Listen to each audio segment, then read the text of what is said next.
Sit. Good work. You good now? Sit. Well, let's see. Come here, Bob.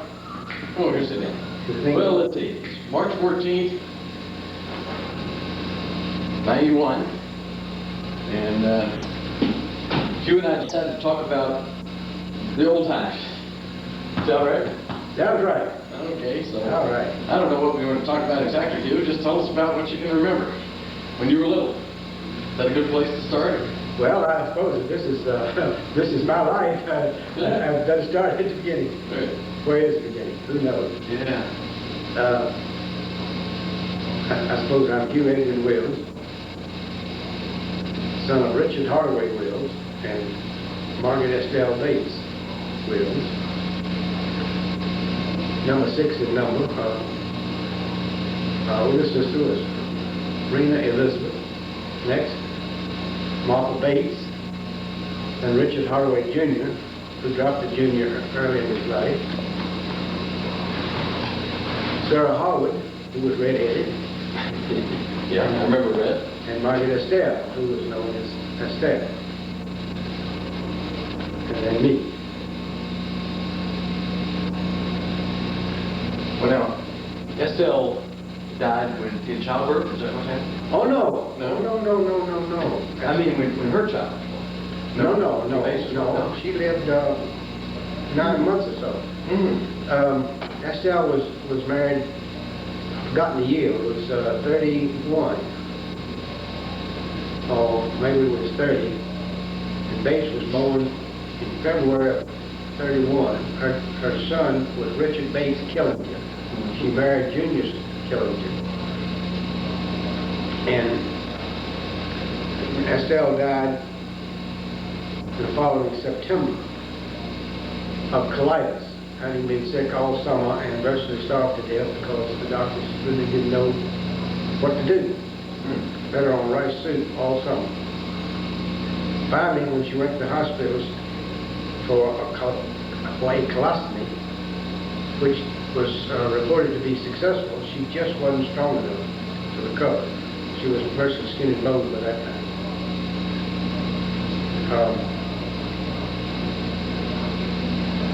My sister Elizabeth and my mother raised Bates until about a year later, somewhere in that general neighborhood, when his father's 2 maiden sisters took him, Edith and Blanche Killinger, and they raised him. Bates went to North schools in Hampton, Sydney, and married, I always get Ann Ben. I always get Ann and our mother Dorothy mixed up in first names. But anyway, married Ann Ben.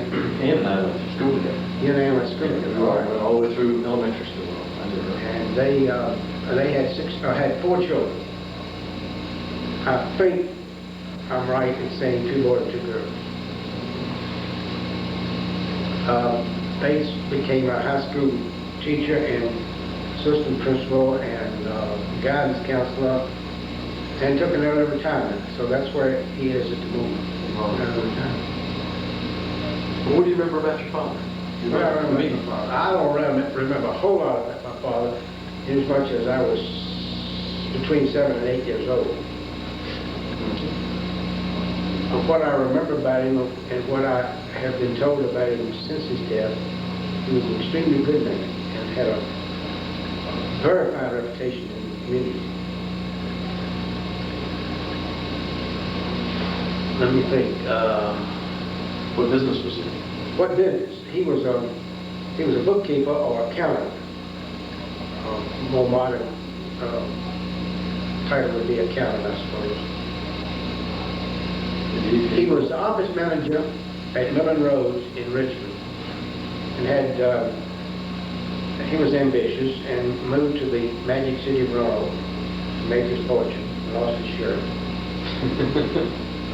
He went into a dry goods business, or like a department store business, with a man named Willow. And when they opened their store on Camel Avenue, opened their store on Camel Avenue, in the same block that the Ponce Hotel is in, on that side of the street, midway in the block.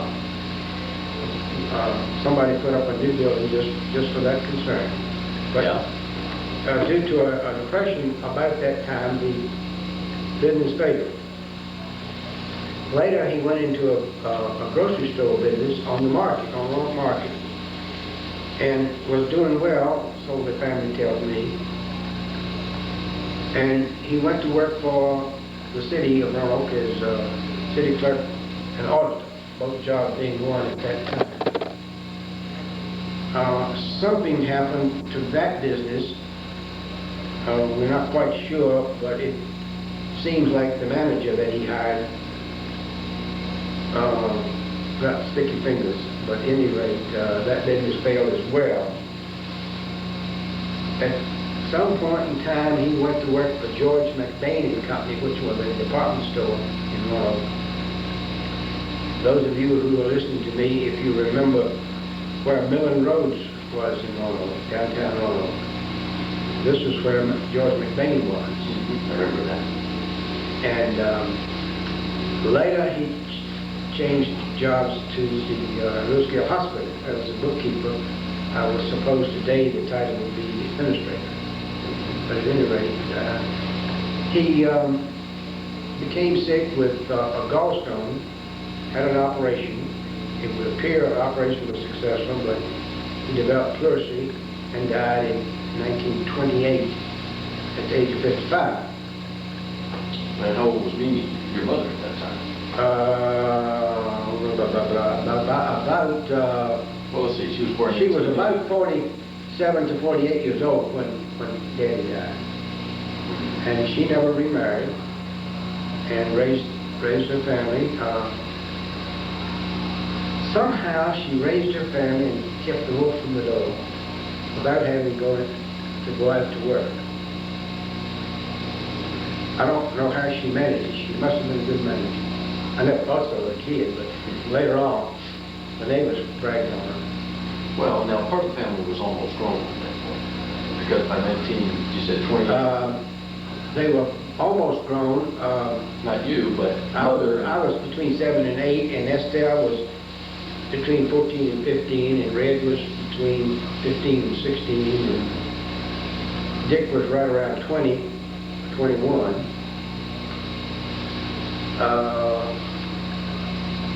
Monty would have been 22 or 23, and Elizabeth, who all the family called sister, even the nieces and nephews called her sister. Still do. And still do. But at any rate, she must have been roughly 26, because I think she had finished school and then started teaching when Daddy died. None of them were married. Monty was married first to Charles Bernard Carper, known as Curly Carper. And they had 2 children, Betsy Ann and William Bernard Carper, known as Bill. Betsy never married and is today living in Richmond and retired from the state of Virginia. Bill is working for the state as an ABC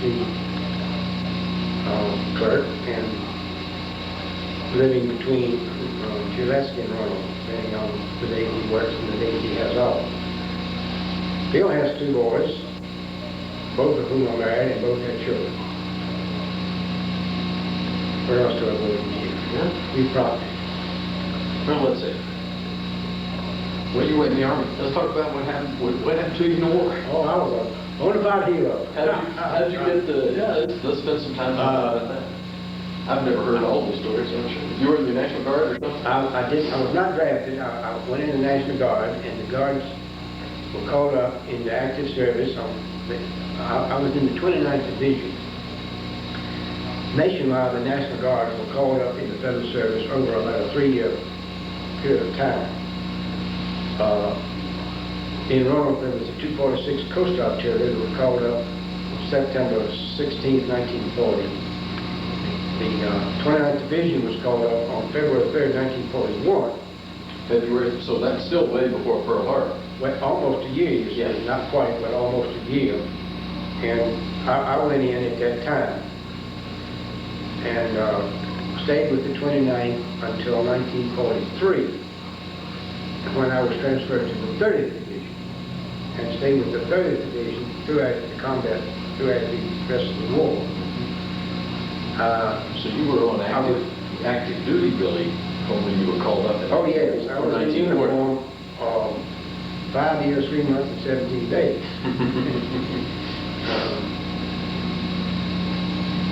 During the 29th, I was in the 1st and 2nd Carolina maneuvers, which were very extensive maneuvers in that day and time. And then with the 3rd Division, I was on the Tennessee maneuvers. What'd you do on maneuvers like? Well, you're playing war games. You have part of the time you're the enemy and the other forces are fighting you and attacking, and you're defending, and vice versa. And they have umpires and so forth, and bang bang, you're dead because you did something wrong. But at any rate, you out in the rough countryside, living in a hole in the ground or underneath a shelter half. And most of the people listening to this don't know what a shelter half is. It's half of a pup tent. I know about that. Well, all Boy Scouts know those. Yeah, all Boy Scouts know that. I went overseas in February of '44 into England, and did not go into France on D-Day itself. D-Day itself being June 6, 1944. I went in a boat a week to 10 days later, and was in a combat for the rest of the time, almost constant. Well, now, how did you, at that point, since it was a week or so after the landing, did you have to go in? Did they have docks and landing things so you could land, or did you have to land on the beach? We landed on the beach, but fortunately for me, nobody was shooting at me at that point. The beach itself had been secured within that week, 8 days' time. We went into a defensive position until about July the 4th. But that was on and off the beach. You went on inland a little bit? Went inland a little beach and was in an apple orchard environment. And I bombed out foundry next to the apple orchard and so forth and so on. And of course we were on the shell. We were shelled. We all had a slit trench to sleep in. So in that first, almost first month, not quite. You say you were being shelled? Yes, at that point. The Germans were shelling us. Under fire. Was there a large contingent? The whole 30th Division was there together? Oh yes, and we were next to the 29th Division in the same area, general area. And the 29th, was it good for you that you had been transferred to the 30th? Did the 29th land on D-Day? The 29th landed on D-Day. 8 companies and B companies of the 116 landed first and experienced tremendous casualties. Would you have been in those companies? I would have been in headquarters company, which landed the same day, but slightly a few hours later.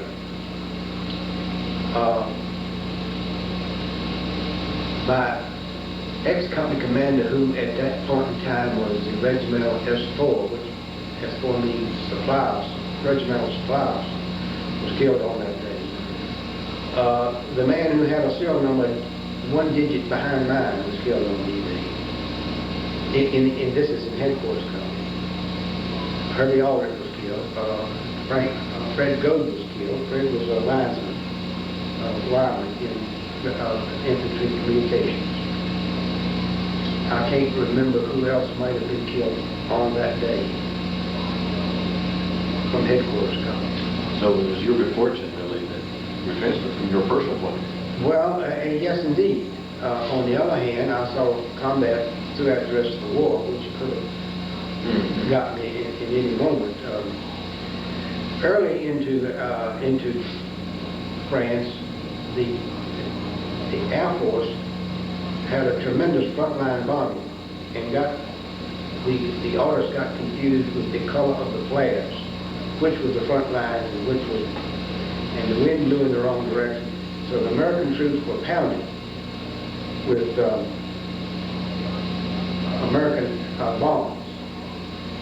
Many were killed. I don't remember how many. There was a general who came over to observe things named McNair, and he was killed on that particular game. It's one thing to see in the movies where the bomb bay door is open and the bombs twirl down. another thing to be on the ground and look up and see them coming down on you. My little Fanny bounced up and down on the ground that day. Just from the shock That waves? night, I pulled 2 dead bodies out of a hole and crawled in that hole and went to sleep. Did you? I don't know why. I thought that was safe because the first 2 wasn't safe for them, but it was better than being on top side of the ground. Were they in your own company? Hmm? Were they in your company? No, they weren't. I had no idea who they were individually or by name.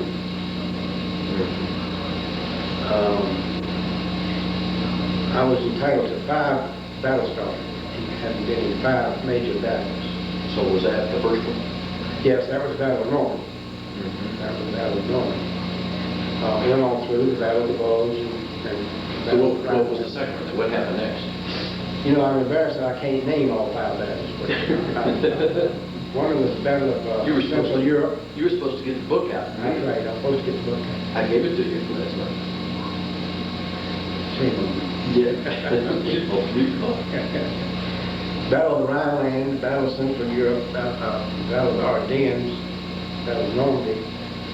There must have been another. And then the Battle of Bulge. Well, Battle of Ardennes was the Battle of Bulge. At any rate, went on through without getting a scratch.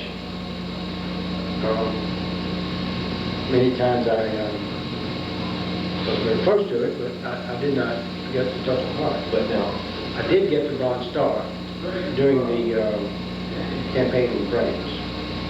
what'd you do then? What'd you do to win that? I really didn't do anything other than what I did every other day. I just did my job.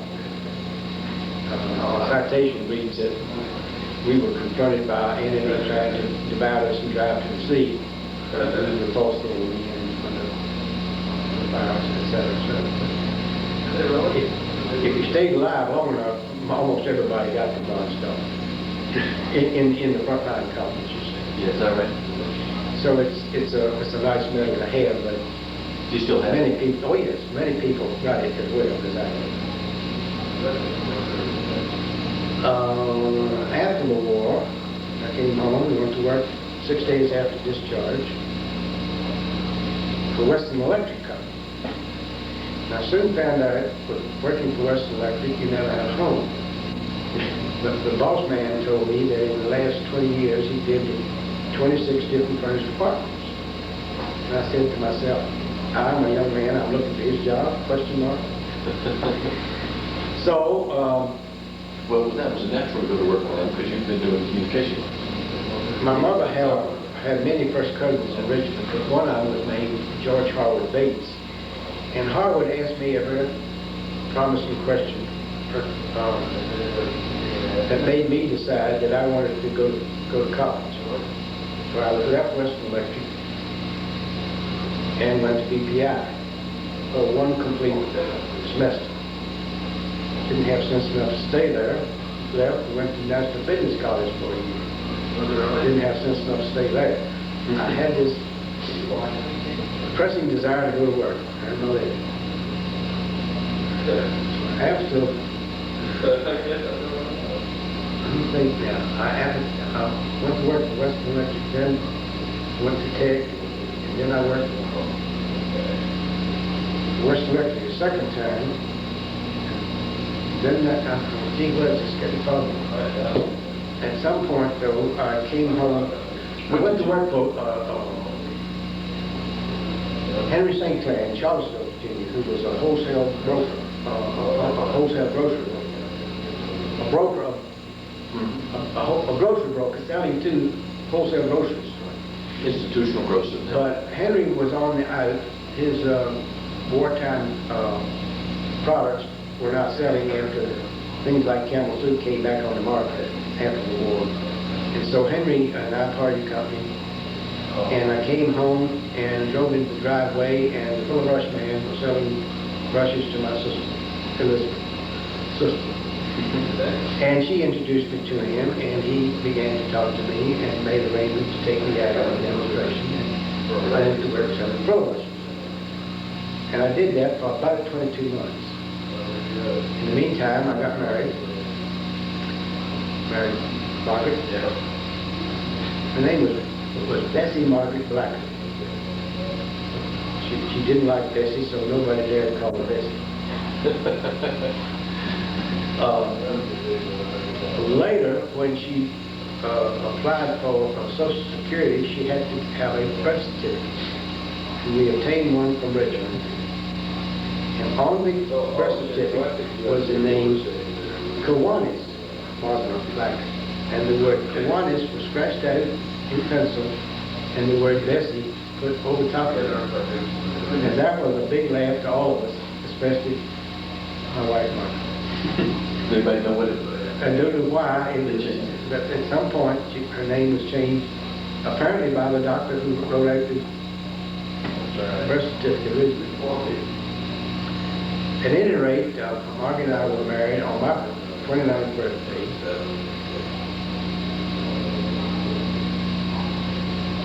In Salem, Virginia, at St. Paul's Episcopal Church.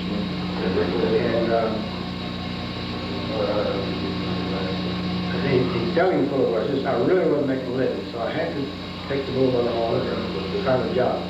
I went to work for Yale and Town Lock Company, who had a plant in Salem, for 65 cents an hour. Later, I was promoted to a nickel by 70 cents an hour. Well, there was no such thing as minimum wage in those days. But that I don't remember whether it was or not. That would have been it, probably. I just don't remember. But anyway, that's what and stayed with you in town 6 years. And when I left, I was foreman of the storeroom. I probably will, actually. Later. While I was there, I became interested in the credit union at here in town. I was on the board of directors, and I was on the credit committee during that time. The last year there, I decided I don't really know credit anymore, and so I resigned from everything else. Before the year was out, I was working full-time for the Virginia Credit Union League. Went to work for the League on Labor Day of 1956, and worked 6 years as a field representative, a field man. Hey, Randy, And now they call that job a consultant. And lived in Salem. We had 2 houses in Salem. It's not that big a deal, but it's not. Okay, you're on camera again. Okay, I think I want to back up and to my marriage to Margaret Blacker. She and I were married 37 years. We had a very fine marriage and happy home. Together we raised 3 children. Betty, who was named Elizabeth Margaret, but known as Betty, was born in November of 1950, November 15, 1950. Betty grew up and went through grade school, went through high school in Lynchburg, started in Salem, finished in Lynchburg, and went to Firm College, where she got her associate degree at a junior college, and then went on to Radford College. I hear the telephone, you know, just Let me Bob get it. Okay. The next child was Martha Jean, who was known all of her life and still is as Jean. Jeannie started school in Salem as well, and finished her grade school and high school in Lynchburg, and went on to Longwood College, finished and got her degree from Longwood. Jeannie, back to Betty. Betty married Ronald James Eubank, known as Ronnie, and they lived south of Lynchburg, between Lynchburg and Alta Vista. Jeannie married Dwayne Zook.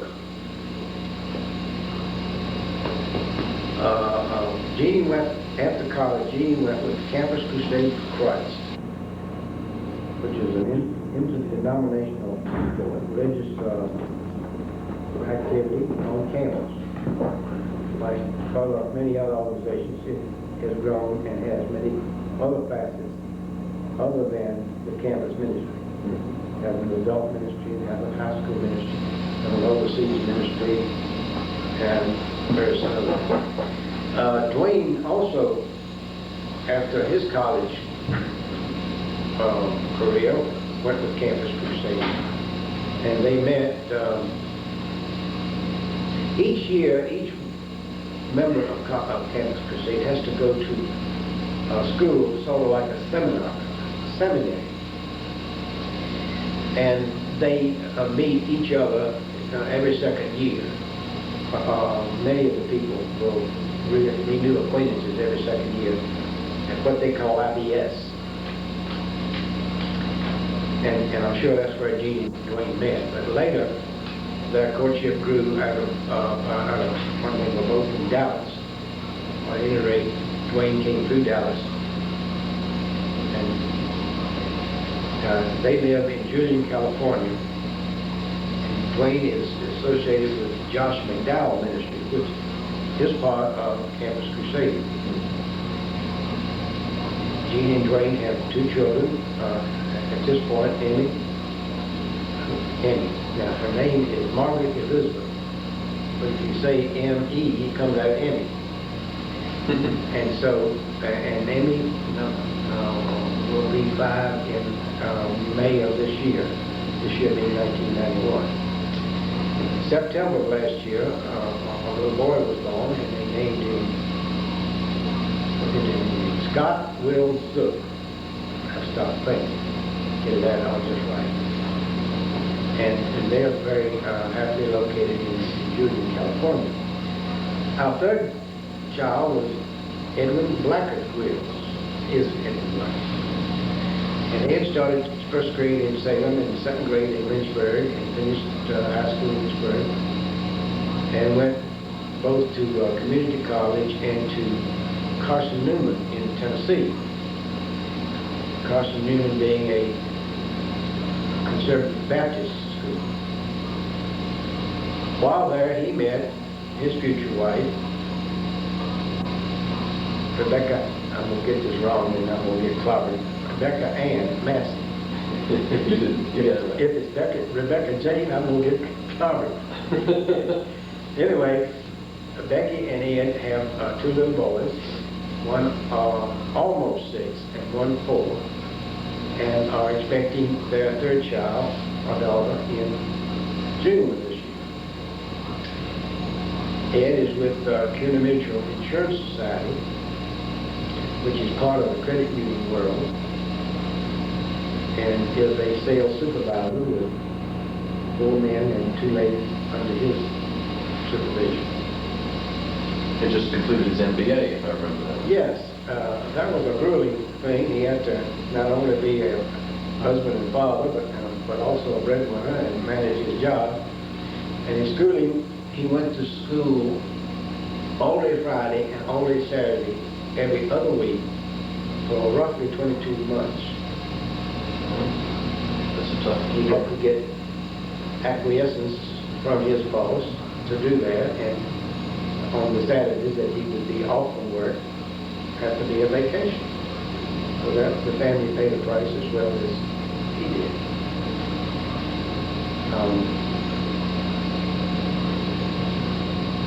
I went to work for Virginia Credit Union in 1956, was field representative for 6 years, and then in '62 I was transferred into the state office, which is in, and has always, well not always, but always for a number of years, in Leesburg, Virginia.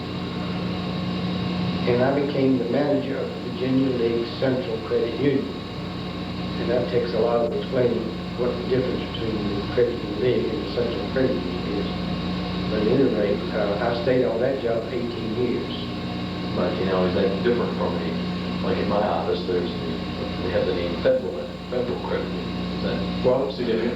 Like banks, there are some state chartered banks and federally chartered banks. So it is with credit unions.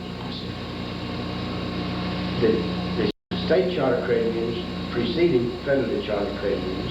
The Virginia law was passed in 1922. Other states' laws were before and after Virginia's. The federal law was passed in 1934 under Mr. F.D.R. Roosevelt. Signed that bill. 1934 was a red letter year for credit unions. The Federal Credit Union Act was enacted and passed that year. The National Association was organized in 1934. The Individual Insurance Society was organized in 1935, 1 year later.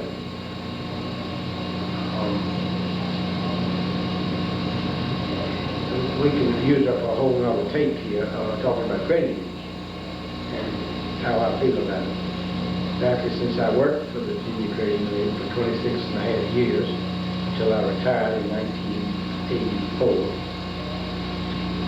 I feel very strongly and very favorably inclined toward the credit union concept. Well, I think it's grown too. Well, it surely has. It's grown in members, but as it's grown, smaller credit unions have begun to decline. Some have gone out of business altogether, and some have merged into existing or larger credit unions. So was yours considered a large or small? Medium size, I would say. There again, I don't want to get into too deep into detail on the central credit union. The central credit union was organized originally because under the Federal Act, officers of federal credit unions could not borrow from their own credit union in excess of their own savings. So in order to provide a place in the credit union world for them to borrow when they needed to, the central credit union was organized in 1939 as a credit union for credit unions as well as a credit union for officers of credit unions. As the years, one year went into the next, the federal law was liberalized. So the central credit union, by necessity, needed to look for a new market. And they found it in employees of organizations or companies too small to organize on credit union.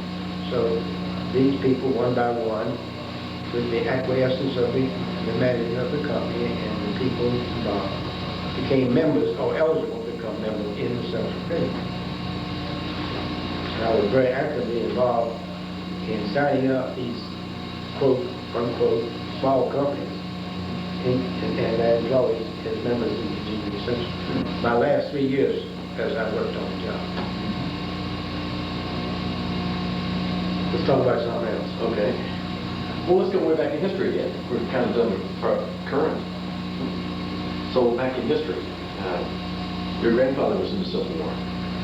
Yes. What do you remember family stories about that? Where did he start to take, how old was he? He was a relatively young man, like 17 years old, I think. I looked here, the dates might prove me wrong, but I think he was a relatively young man. And when he went in the Confederate Army, he had a limp. When he came out, he was walking normally. My daughter Betty said, oh, he was at Appomattox at the surrender, and he had to walk all the way home to Amelia County. I said, yes, Betty, that's true. He also walked to Gettysburg and back. So he was a foot soldier, and he was in Dickin's charge at Gettysburg, and fortunately enough, lived through it. How do you know he lived through, or how did he, what do you attribute that he escaped? Because a lot of those guys... my father died when I was 7.5 years old, so I didn't have a chance to talk to him. Now, my grandfather took my father to, you know, after the fact, of course, to Gettysburg and took him all over the battleground and explained in detail much to him, but I didn't have an opportunity to take such a trip with my dad. Have you ever gone back now since they reached? I've never been to Gettysburg other than to pass through on the highway.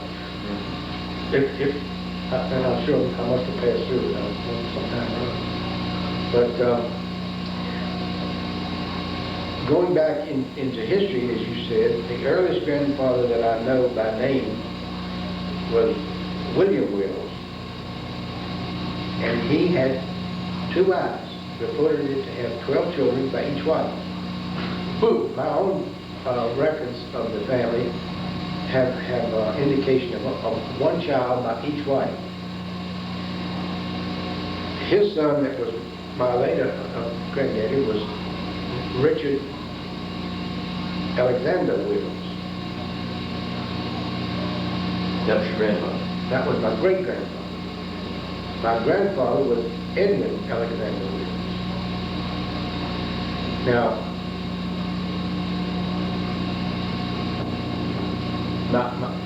Richard Alexander Wills had a half-brother named Francis Wills. And my daddy knew one of those descendants in the 20s and 30s. Well, not in the 30s because he died in 28, but at any rate, and I met the man, and his name was Wills Floyd, and he worked for Tallheimers in Richmond. But on our direct line, I don't have any brothers and sisters of my granddaddy William Wills. The next granddaddy was Richard Alexander Wills. I'm to be corrected. Richard Alexander Wills was the one I was thinking about. I don't know any of his brothers and sisters other than this half-brother, William, Francis. But then, my grandfather, Richard Alexander Wills, had a number of brothers and a number of sisters. And I have them listed on my family tree, not necessarily in dates, birth dates and death dates, but I have their names. They were all of your grandfather's brothers and sisters. Brothers and sisters. I know about things. Down to the current date. I know several of the his distant cousins that would be mine. His wife, your grandmother, what I said. Well, her name was, she was known as Maddie. Her name was Eliza, Martha Eliza, vice versa. Eliza Martha. And Hardaway, Hardaway. And she was from Nottoway County. According to my sister Elizabeth, the Wills family came from Amelia County, and the Hardaway came from Nottoway. What work were they in? Were they farmers, merchants, or? Farmers, as far as I know, they were all farmers. Now, later, when my daddy was grown and living in Richmond and married and with 2 children, his father, Edwin Alexander Wills, had a laundry right with a horse and wagon. He'd evidently come from being a farmer and moved from Amelia County first to Petersburg. This was a bit after the Civil War. And, oh yes, well after the Civil War. If he came back from the Civil War, did he become a farmer? Or did he go? I don't really know. I would assume he tried to be a farmer. The word was his father gave him part of the Wills farm. Gave each one of his children some portion. My grandmother, Maggie, as she was known, was reported to have been sickly, and my father was the only child. But being sickly, she had lived all of her doctors. She lived to be 77. But Granddaddy had to sell his farm to pay for the doctor's bill. And so at some point in time, they moved to Petersburg. And I think my daddy moved to Richmond at age 16 or 17 and went to work for Merlin Stone and advanced in that employment to the office manager when he came to Rome. But let's see, Granddaddy, when Daddy moved to Roanoke, Virginia, from Richmond to Roanoke, Grandpa and Grandma came with him. My mother, I've heard her say that she put her arms around her mother-in-law and said, please, don't let me go to Roanoke all by myself, come with me. So they gave up housekeeping and came and moved in. With your mother and father? With my mother and father in Roanoke. And that would have been what, turn of the century? About 1908. Okay. Why in the world did they go? My brother Dick said it's 1907. I always thought it was 1908, but anyway, he was born in Roanoke. Dick was born in Roanoke in the year 1908. Well, Roanoke was a magic city. Well, Roanoke didn't even exist during the Civil War, so there was no war damage or anything at that enrollment. The closest little skirmish was at Hanging Rock, which is not very far from here. That's that I know about. Whereas Richmond's economy had been decimated. Oh, yes. And you think that was a reason for people seeking their fortune other places? Well, who knows really, but in those days, everybody did the best they could. Yeah. And Granddaddy went to work for the poorhouse. And I understand, which was 2 or 3 miles from where they lived, but he walked to the poorhouse every day before he ultimately must have retired at some point, because he died at age 77 as well. He was about 5 years older than Grandma. He died the same year I was born. Now there's a little story here. He was paralyzed and in bed, but my grandma Will put a $5 gold piece in his hand and took my little baby hand and turned the $5 gold piece over in it. And she said that Granddaddy squeezed her hand and that she was confident that he knew what was going on. So baby Hugh got the $5 gold piece. You still have it? Now I was waiting for that question. I went through the same gyration with my son's child, my grandchild. I put the $5 gold piece in my wife's hand, and she turned it upside down in the baby's hand. The baby being James Edward Wills, known as Jimmy Ed, all one word. He's now just a month prior to being 6 years old. That's the same gold, the exact same gold. Yeah, absolutely. That's the exact same gold. You see, been able to keep it all these years. Yeah. Keep it in a safe box. Yeah. And so I wrote a little memo that my granddaddy gave it to me, and I gave it to my grandson. That's nice.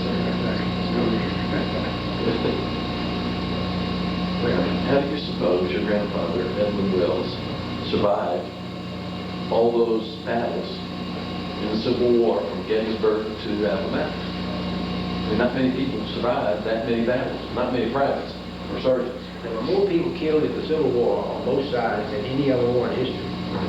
But they weren't all killed. So, as many died, there were still more that lived. So he was fortunate enough to be one that lived. You don't know any families, you've never heard family stories of the engagements or any personal accounts of any of this? No, I didn't.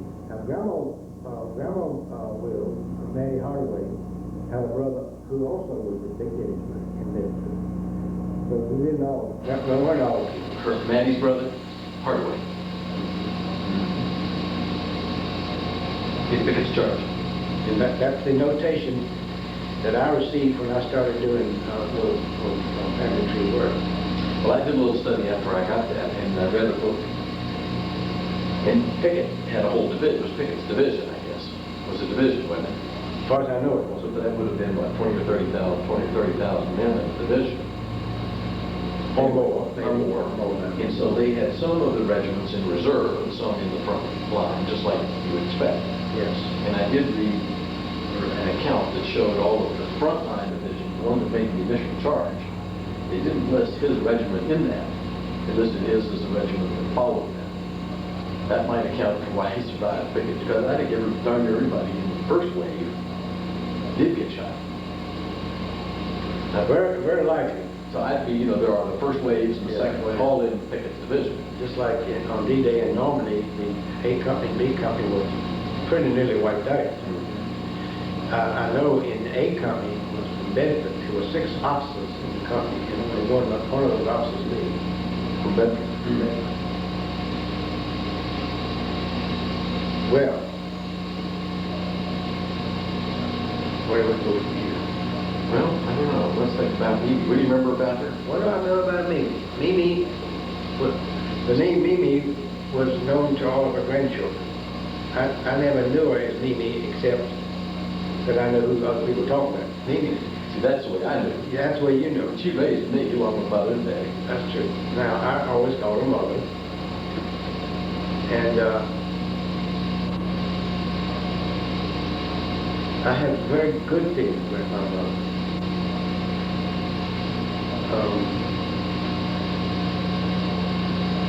She was widowed at age 48 or thereabouts, and raised the rest of the family, I being between 7 and 8. And she didn't go out to work, and she kept the family fires going. She took in boarders, took in, when Dick was married, we made an apartment, like a large one-room with an expanded closet made into a kitchen apartment for Dick and Mary when they were married. Later, Mother rented that apartment to other people during the war years and after, because she needed some income. She sold Hannah Elizabeth Wade vanilla to make her church money, and she sold Christmas cards and enjoyed doing it. It gave her a chance to get out and see people, but she made a little money that way. But did she have any kind of retirement income coming from your father? Nothing whatsoever. There was no such thing as pensions in those days that I know about. At any rate, Daddy left 3 houses. The home place on Arlington Road was paid for, and 2 other houses, one on Salem Avenue and one on Loudon Avenue, were rental properties. And there was a mortgage on these. She received advice to pay off the mortgage on the 2 old houses, and to do that, she had to put a mortgage on the home place. And the mortgage came due quarterly. And I know that during my growing up years, that my mother agonized constantly how she was going to get the mortgage payment. Somehow, she did. When was it actually paid off? Do you remember? I don't remember when it was paid off. Now, after my grandmother Wills died in 1925, my father died in 1928, and after my father died, Grandma Bates came to live with us, or maybe just before he died, because I can well remember walking down the steps. Where did she live? See, I remember her. Where did she live before that? She lived in Richmond. And so why did she come at that point? Because Mother needed her, or vice versa. She was living with her son Fred in Richmond, and then moved to Roanoke, I believe before my daddy died, because I remember on a Sunday morning that he died, when I came downstairs for breakfast, my grandmother was standing at the foot of the steps, and she said, "No, boy, you don't have a daddy anymore." I well remember that. Now, Grandma Bates, my mother's mother, was, to me, a saint on this earth. She was just a fine Southern lady. Richmond born and bred. She was born in Richmond and moved to Roanoke, and she died in 1944, at a month or 2 prior to her 93rd birthday. I can remember that. I was in England in combat. Not actually in combat, but in service in England in 1944, just prior to the invasion. So I didn't attend my grandmother's funeral. That's the first funeral that I remember going to. I remember that. I was 5 years old. Why do you say she was a fine Southern woman and a fine woman? She was cultured. She, at one point in time in her life, she taught school, and she taught Latin. And she thought that was easy. Everybody else thought Latin was hard. But Grandma thought got that. And she was more of a scholar. And of course, she was married and had 5 children of her own, and her husband died relatively early, so she was a widow most of her life. What had her husband done for her?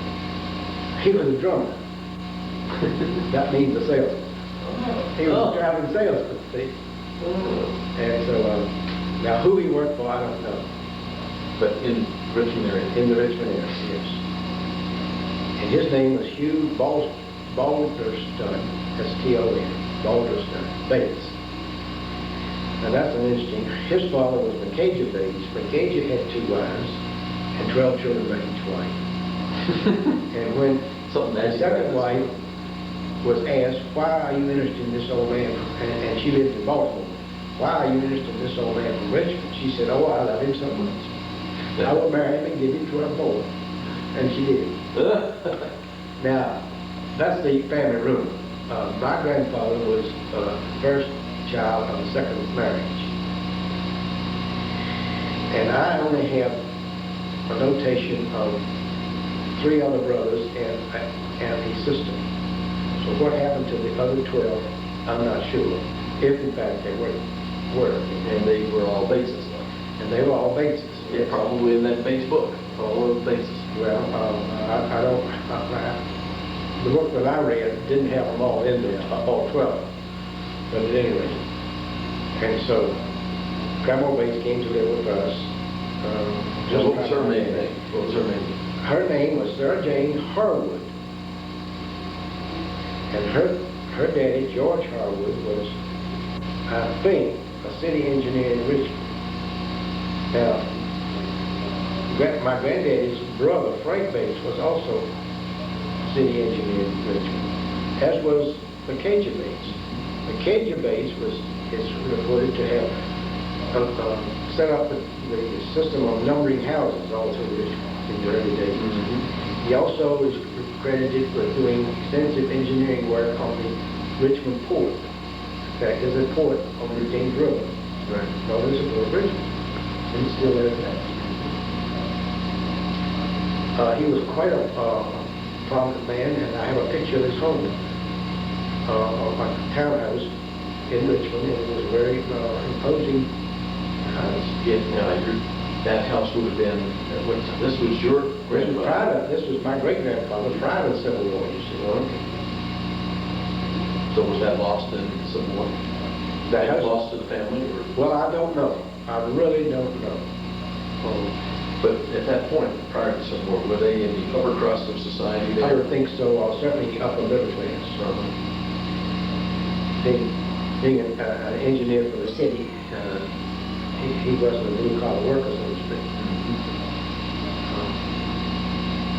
Did any of them have slaves? Not to my knowledge, but that doesn't say they didn't. Because it was a thing to do, and everybody, you know, and that, not everybody, of course, but it was common in the late 1700s and early 1800s that people owned slaves. Did anybody on the farm at this time? Did you own the plantation or farm? Well, most of them had slaves as servants in their homes. But I don't know that they did. But that doesn't mean they didn't. Family, now, Macajah's father and grandfather were school teachers. One of them established a school in Record County and was known as the head schoolmaster. Both of their names were Benjamin Bates. Benjamin, I would assume one would be Benjamin Sr. and Benjamin Jr. And then Macajah and Hugh Balsam. Hugh Balsam Bates had 2 prominent brothers, Frank Bates, raised a big family, and Walter Bates. Now, Walter was a Methodist preacher. Now that's Uncle Walter that I Uncle Walter, as you remember. lived to be 99 or so years old. 99, like Octagon Soap, 99 and 44, 100%. Lived almost 100 years. Yeah, I remember him. And he had a son and 3 daughters. All of whom, of course, dead at this point. But they were my mother's first cousins. And so she knew them all, and I have a record of them in the family. I remember many of them, because they would come to Roanoke and visit. Well, you remember Gurney, who was Walter Gurney Jr., technically. And he too was a Methodist preacher. I remember he came to Mother's funeral and came by the house after. And I do too. And when he left like Marty Oldfield. He just got in his car and boom, gone down the road he went. And he didn't live too many. Now he had 2 wives. His first wife died early after 2 children. Yes, 2 sons, both older than I. Then he married a second time, and that lady's still living in Stanford. She's known as Delma. Refugee Bates on Delma. And she's quite what's the proper term for a family tree? Genealogist. She's quite a genealogist in her own right. And she's probably credited with having started the Bates family. Well, I sent him my $5, that's all I'm roll. But if you could do anything, if you could ever talk to, I get that Bates booster newsletter, but it's so darn hard to read. I can't understand it. I can't understand it. I don't understand all the genealogy terms. The fellow who prints the newsletter, his name Wayne Bates, and I don't know his continuums. There are about 5 or 6 clans or tribes of Bateses, and we are the John of York tribe, and we go back to John Bates, who came from England to Virginia in 1624. 1624. And had his first child, George, in 1626. So he was landed in Jamestown. And he landed in Jamestown and on the York, also on the York River, and was an indentured servant and worked his time out and became a prominent settler. And the Bates, from there, we go from George to John to John. Now, John had several children. One was Fleming Bates, who we are descended from. The other one was James Bates, and there are a big line of Bateses throughout the whole United States that go back to James Bates. There was a third John.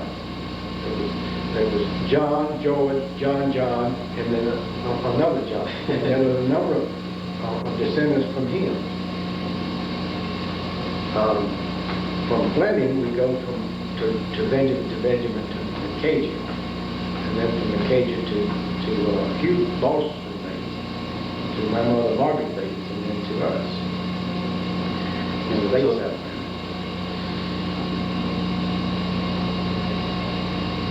So did you remember anything more about Amy that's worth talking about? I can just prompt you a little bit here. I remember, because I was a little there, that she was always very positive. Always saw the bright side of everything. Yes. And had a positive atmosphere and attitude on everybody.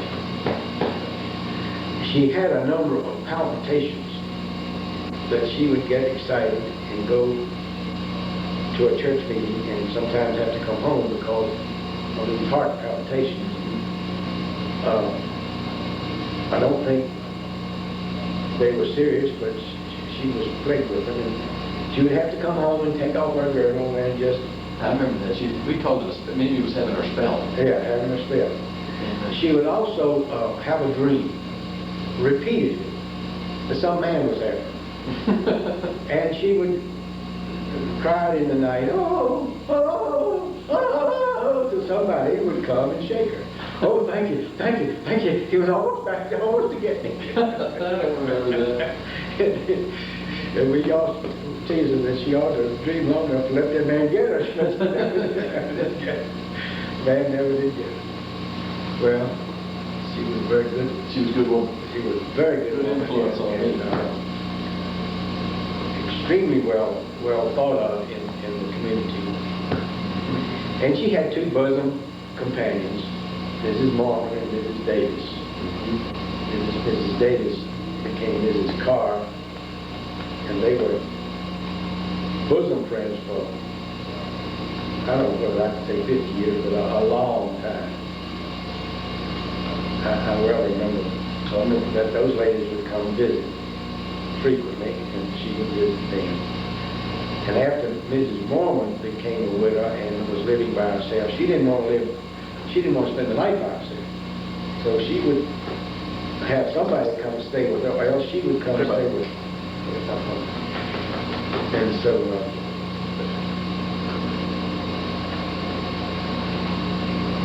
well, let's see. Let's take a little break for a minute. Okay, now you didn't say much about